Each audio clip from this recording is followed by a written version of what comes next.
looky here. We have a blasting cabinet with the ability to clean all my parts up, courtesy of my neighbor Bob. He has wheels on it, so we were able to roll it over, use my big tank to work on stuff, and it's working out great. Now that I've used that with proper air, because I've used it once before at his house, but he doesn't have a big enough CFM compressor, and it would work great for like 30 seconds, and then it would kind of fail and take forever after that. And with this thing, it's just going. The compressor stays on the whole time, but it's going. So I'm kind of doing 10 minutes on, 10 minutes off, give the compressor a little bit of a break. I'm just going to keep searching for parts to do stuff to and keep working on stuff. The big thing I wanted to get to was these. I need to make sure I'm cleaning out the insides and everything pretty well. Keep forgetting I have parts like this. This is for my seat items. This is a fluid reservoir, which don't know if I'll use, but might as well do since I'm not sure. And because they want like, I don't know, $100 or $200 for a stupid bottle to go in there. It's plastic. Hard to find. Brand new reversion for $200. It's like, yeah, no. So we're just going to keep sniffing around for parts, see what we could throw in this thing. I could probably borrow it for a month or whatever, but figured make myself useful, kick some ass, get some stuff going. So I think this one I'll throw in there. This one I'm not so sure. Well, we'll test it. I mean, it feels really solid. It looks bad. Feels really solid though. Maybe I'll tap around on it first, see. But those I need to do. These are still baking.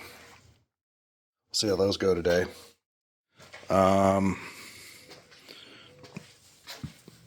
then there's probably things like my windshield washer system here, or wiper system.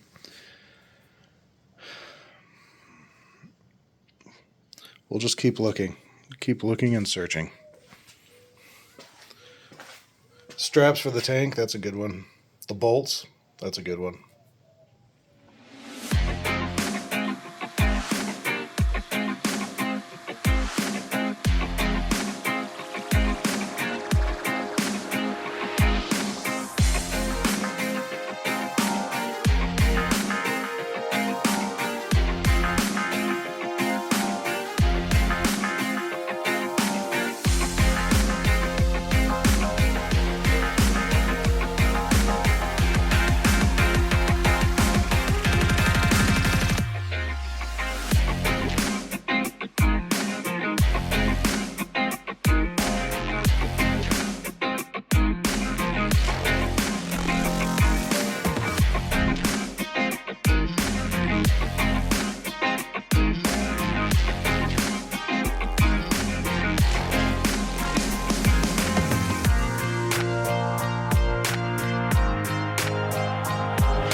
All right, so we're doing pretty good here.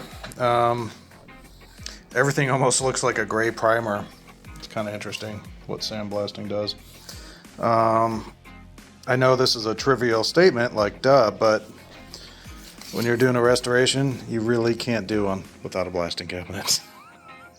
It's just definitely a pleasure. Now, however, I want to say this is either a 15 or a 13.4, and it is on 100% of the time blasting at 90 psi. I know people say you can get away with 60, but it seems to be working at the speed I want it to be working here.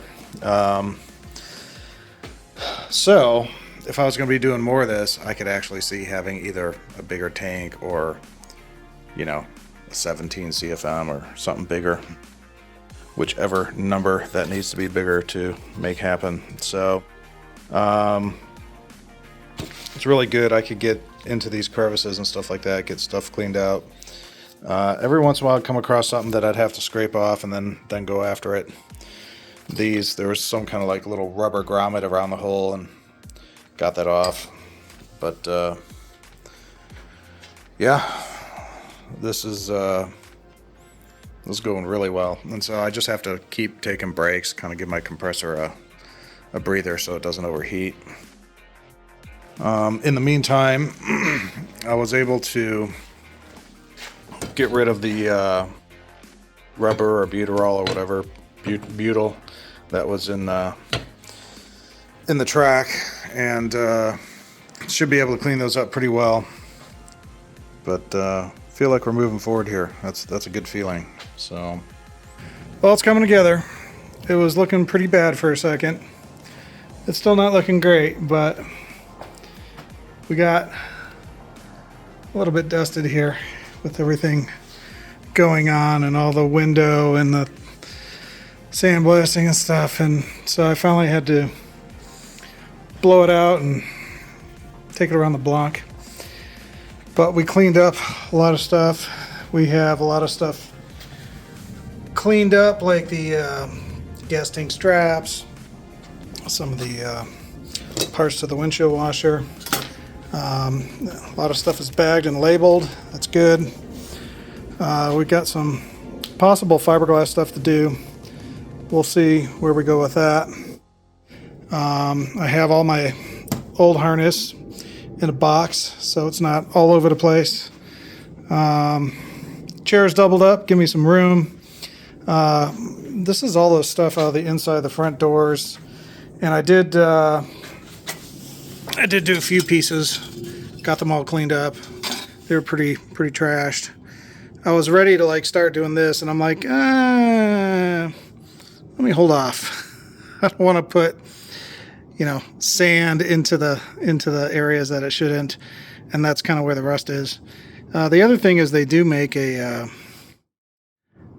automatic electronic version of that, specifically like bolt in for this vehicle, and it's kind of expensive, but it might be kind of nice. Plug and play, call it a day. So we'll see. Not sure.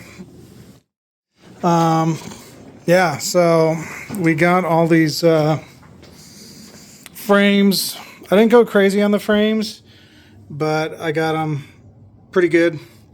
Anything that was willing to come off, like the sides that were rust, I took off. And yeah, I could do this even more perfect, but it got most of it, and then I'm just gonna sand it down and get it nice.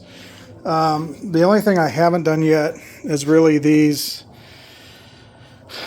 vent windows, which are a little bit puzzling at the moment. So I figured, let me get the garage clean, let me get all this other stuff done.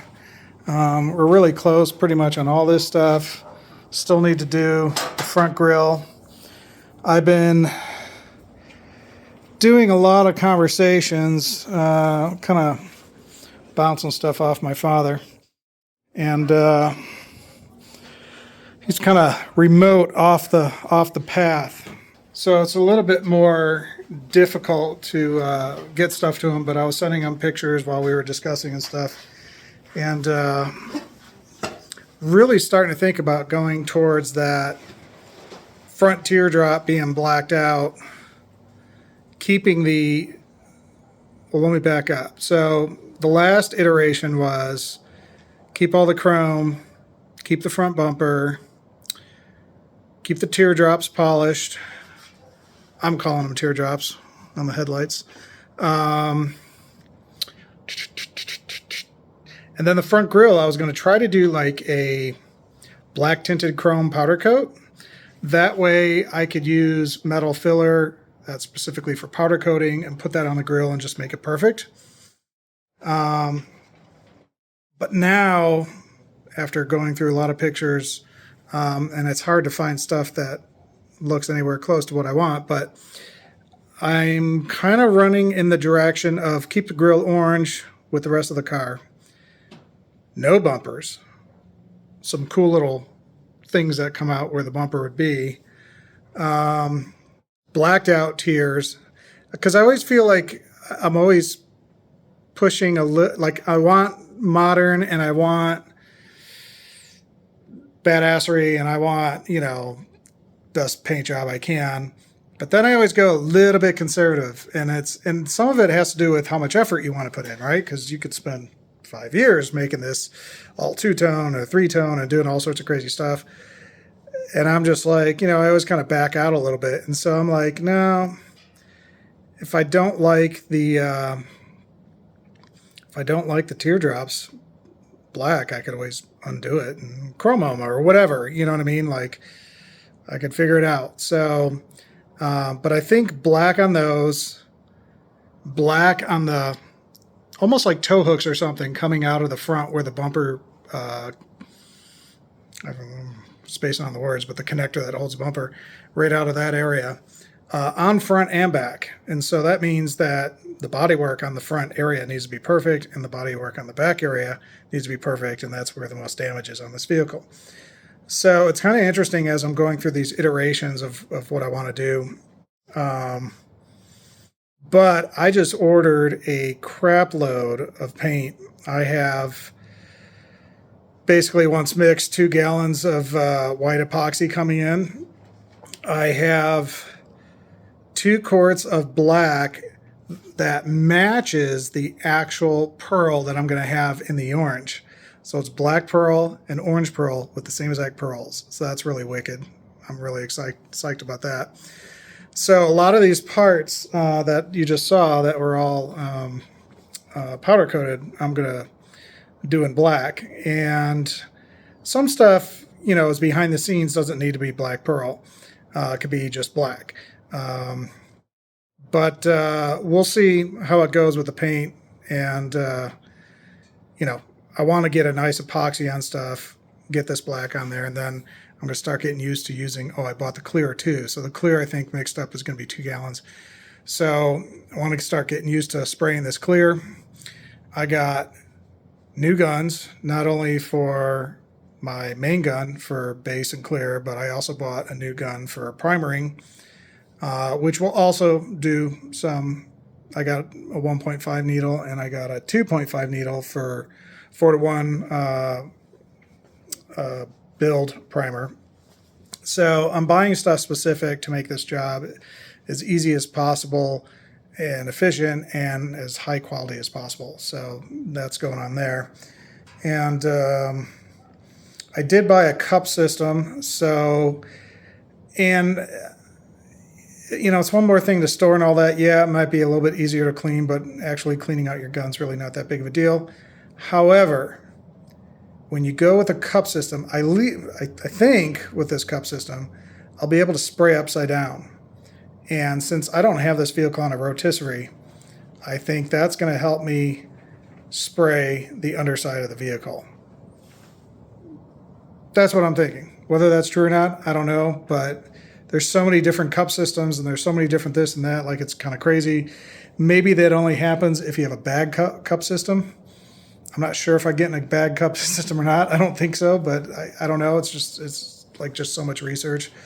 And I've been so busy lately and just have my mind on other things. So worst case, if I need to get a bag system just to do the underneath, okay, big deal, $40 or something, take care of it. So that's kind of what's going on.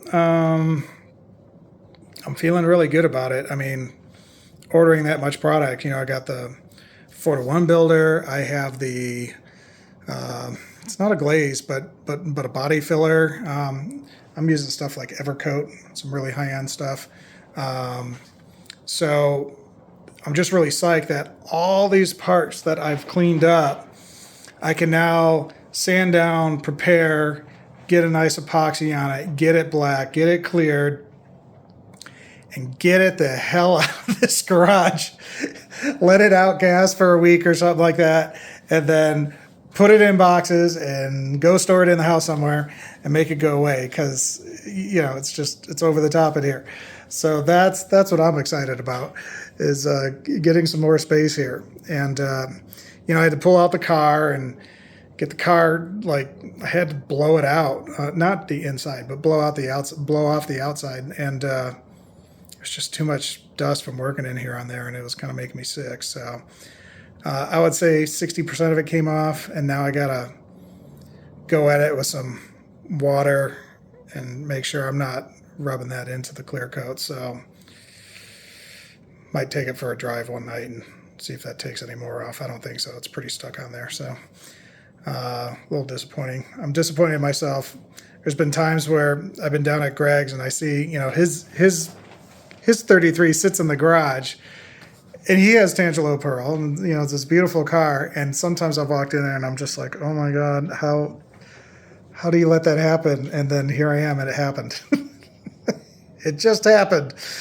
So yeah, is what it is, I guess. So, however, when I drove it around the block, and I literally just drove it around the block, now that it's finished, I was like, it was so fun to drive. I mean, it was like really fun to drive. And I've had, don't get me wrong, I've taken it to places, I've taken it to car shows, stuff like that. But I didn't have it's like I'm still in build mode, and like, is the engine going to fail? Is this going to fail? I'm going to have a hard time starting it because I've had so many battery issues. And these, the Optima batteries, if you don't have a tender on them, even for like 4 days, even if you have a cutoff switch, those batteries don't do jack. And so it's really freaking annoying. And so like, I had the battery tender on it for like 2 weeks, and it was charged after 1 day, right? Fully charged. And then I had it unplugged for like 3 days, and I went to actually start the car today, and it was like click, and I'm like, you gotta be joking me. So I had to actually put a charger on it. I mean, it's just so frustrating, Now, of course, if I was driving it more, then it wouldn't be as bad. But really, 3 days with the well, actually, you know what? I found out the dead switch wasn't off, so it actually was on. But there's you got the computer, the wireless system. Like, there's nothing in this car that's technically on, except for like a relay that's just making sure that you can still use your windows or whatever. Like, it's powered, and that's about it. But there's nothing else going on in this car, so it's kind of crazy that it would go off. But so yeah, we are excited. I kind of been blowing off the van itself a little bit because I just have so much stuff at the parts that I want to get through. And every time I go out there, I'm kind of like nibbling at it a little bit. And I'm in that situation right now where with the HOA, not good.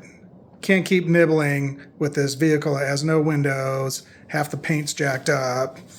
I'm making all this noise and stuff like that, like, not cool. So what I need to do is get all these parts done, get this 33 parked out of here, and then like go to town for a week or two on that van, and then bring it in the garage, and then I feel more comfortable.